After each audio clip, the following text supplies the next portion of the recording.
घी जब सीधी उंगली से नहीं निकलती है तो उंगली को टेढ़ा करना ही पड़ता है। कुछ लोग जीवन में ऐसे भी आते हैं जिन्हें सीधी बात समझ में नहीं आती है और उन्हें बात समझाने के लिए बातों को गोल गोल घुमाना पड़ता है। ऐसे ही कुछ लोग ऐसे भी मिलते हैं जिन्हें जितनी इज्जत दो वो सर पे चढ़ के तांडव करते रहते हैं और समय रहते अगर इन्हें अपनी ताकत दिखा दो तो यही वो लोग होते हैं जो आपके पैरों में पड़ के आपके तलबे चाटने से भी पीछे नहीं हटेंगे, क्योंकि ये लोग डुअल फेस लेके घूमते हैं। जहाँ जैसा देखते हैं वहाँ वैसा व्यवहार करने लगते हैं। जी हाँ दोस्तों, मैं हूँ कल्पना और मैं बड़े ही दिल से स्वागत करती हूँ आप सभी का मेरे इस चैनल पर।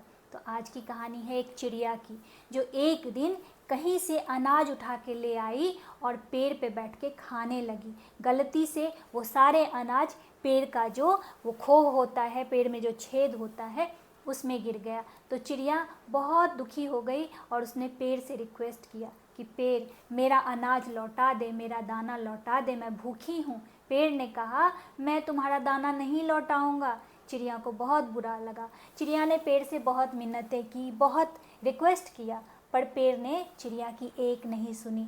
तो चिड़िया कारपेंटर के पास गई और कहने लगी, कारपेंटर भाई मेरी मदद करो, तुम इस पेड़ को काट दो क्योंकि ये पेड़ मेरा दाना नहीं लौटा रहा है। इस पर कारपेंटर हंसने लगा और कहने लगा, तुम्हारे इस छोटे से समस्या के कारण मैं पेड़ काट दूं? मैं ऐसा नहीं कर सकता हूं, तुम यहाँ से चली जाओ। चिड़िया को वहाँ से उड़ा दिया गया। चिड़िया सीधा राजा के पास पहुँची और कहने लगी, महाराज मुझे न्याय चाहिए। आप उस कारपेंटर को सज़ा दें जिसने मेरी बात नहीं मानी, उसने उस पेड़ को नहीं काटा जिस पेड़ ने मेरा दाना नहीं लौटाया। राजा ने जब चिड़िया की बात सुनी तो कहने लगा कि ऐसी बातें नहीं करते हैं, ये तो बड़ी छोटी बात है, इसके लिए मैं कारपेंटर को सज़ा नहीं दे सकता हूँ, तुम चली जाओ। चिड़िया को वहाँ से भी उड़ा दिया गया। अब चिड़िया को बहुत बुरा लगने लगा कि राजा के दरबार में भी अगर मुझे न्याय नहीं मिला तो मैं कहाँ जाऊँगी। अब चिड़िया राजा के हाथी खाने में पहुँचती है और जहाँ जाके उसने देखा महाबत हाथी को नहा रहा था, क्योंकि अगले दिन राजा उसी हाथी पे बैठ के नगर की सैर करने वाला था। चिड़िया महाबत के पास पहुंची और कहने लगी, महाबत तुम मेरी मदद करो, जब कल राजा इस हाथी पे बैठेंगे तब तुम उन्हें गिरा देना, क्योंकि राजा ने मेरी बात नहीं मानी, उन्होंने कारपेंटर को सज़ा नहीं दिया, जिस कारपेंटर ने मेरे कहने पे पेड़ नहीं काटा और जिस पेड़ ने मेरा दाना मुझे वापस नहीं किया। महाबत कहने लगा, ऐसी बातें कर रही हो, इस छोटे कारण से मैं राजा को हाथी से गिरा दूं? ऐसा नहीं हो सकता है, तुम यहाँ से चली जाओ। अब चिड़िया के आन बान शान पे बनाया। चिड़िया सोचने लगी कि मैं एक छोटी जीव हूँ, इसीलिए मेरी पुकार कोई नहीं सुन रहा है, कोई मेरी मदद करने को तैयार नहीं है। तब वो चिड़िया हाथी के पास गई और कहने लगी, हाथी भाई आप तो हमारी जात बिरादरी के हो, आप मेरी मदद करो, आप इस महाबत को अपने ऊपर से गिरा दो, क्योंकि ये महाबत मेरी बात नहीं सुन रहा है, ये राजा को गिराने के लिए तैयार नहीं है।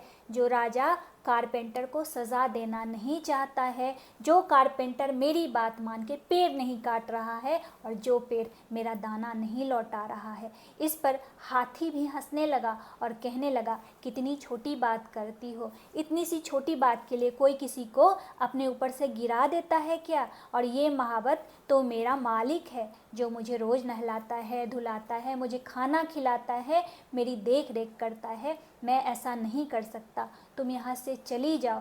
इस बार चिड़िया को लगा कि लोग उसका अपमान कर रहे हैं, लोग उसका मजाक उड़ा रहे हैं, लोग उसके वैल्यू को समझ ही नहीं रहे हैं, इसीलिए चिड़िया का जुनून बढ़ते जा रहा था। अब चिड़िया एक चींटी के पास पहुंची और कहने लगी, चींटी बहन तुम मेरी मदद कर दो। चींटी ने कहा, कहो क्या बात है? तो चिड़िया ने कहा, तुम इस हाथी के सूंड में घुस जाओ और इसे इतना परेशान करो कि ये अपने ऊपर से महाबत को गिरा दे। जो महाबत मेरी बात नहीं मान रहा वो राजा को गिराने के लिए तैयार नहीं है। जिस राजा ने उस कारपेंटर को सज़ा नहीं दी, जो कारपेंटर मेरे कहने पे पेड़ नहीं काट रहा है और जो पेड़ मेरा दाना लेके बैठा है मुझे वापस नहीं कर रहा है। चींटी ने कहा, कैसी बात कर रही हो, इतने छोटे से बात के लिए लिए मैं हाथी के सूंड में घुस जाऊं? मैं ऐसा नहीं कर सकती। इस पर चिड़िया को बहुत गुस्सा आया और चिड़िया ने कहा कि मैं महावत का कुछ नहीं कर सकती, मैं हाथी का भी कुछ नहीं कर सकती, ना ही मैं उस राजा का कर सकती हूँ और ना ही उस कारपेंटर का, और ना ही मैं पेड़ को कुछ बिगाड़ सकती हूँ, लेकिन तुम्हें मैं इसी वक्त अपने चोंच में लेके मसल सकती हूँ और तुम्हारे अस्तित्व का नाश कर सकती हूँ। इस पर चींटी घबरा गई और कहने लगी, नहीं नहीं, तुम ऐसा मत करना, मैं अभी हाथी के सूंड में घुस जाती हूँ। चींटी हाथी के पास गई और कहने लगी, मुझे तुम्हारे सूंड में घुसना है अगर तुमने महावत को नहीं गिराया। हाथी ने कहा, ऐसा मत करो, मैं अभी महावत को अपने ऊपर से गिरा देता हूँ। महावत ने जब ये बात सुनी तो वो घबरा गया और राजा को सारी बात बताई। राजा ने कहा कि ऐसा मत करना, मैं अभी कारपेंटर को बुलाता हूँ और उसे सज़ा देता हूँ। कारपेंटर जब राजा के महल में आया तो राजा ने उससे सज़ा देने की बात कही तो कारपेंटर कहने लगा, महाराज मुझे माफ़ कर दीजिए, मैं अभी इसी वक्त उस पेड़ को काटता हूँ। जब कारपेंटर पेड़ काटने गया तो पेड़ ने कहा, मुझे माफ़ कर दो, मैं अभी चिड़िया का दाना वापस करता हूँ। तो इस तरह से चिड़िया ने अपनी ताकत दिखाई और अपना काम करवाया। जीवन में हमारे साथ भी कुछ ऐसा ही होता है। जब तक हम रिक्वेस्ट करते रहते हैं, लोग हमारा मजाक बना के रख देते हैं, और जिस दिन हम अपनी ताकत पहचानते हैं और अपने औकात पे आते हैं तो दुनिया की नाक नीची करके रहते हैं। कैसी लगी आप लोगों को ये कहानी? अगर कहानी अच्छी लगी हो तो अपने फैमिली और फ्रेंड में शेयर कर दीजिए। अगर वीडियो अच्छा लगा हो तो इसे एक लाइक कर दीजिए, और ऐसे ही इंटरेस्टिंग और मोटिवेशनल स्टोरी सुनने के लिए सब्सक्राइब कर लीजिए मेरे यूट्यूब चैनल को और मेरे यूट्यूब परिवार का हिस्सा बनिए।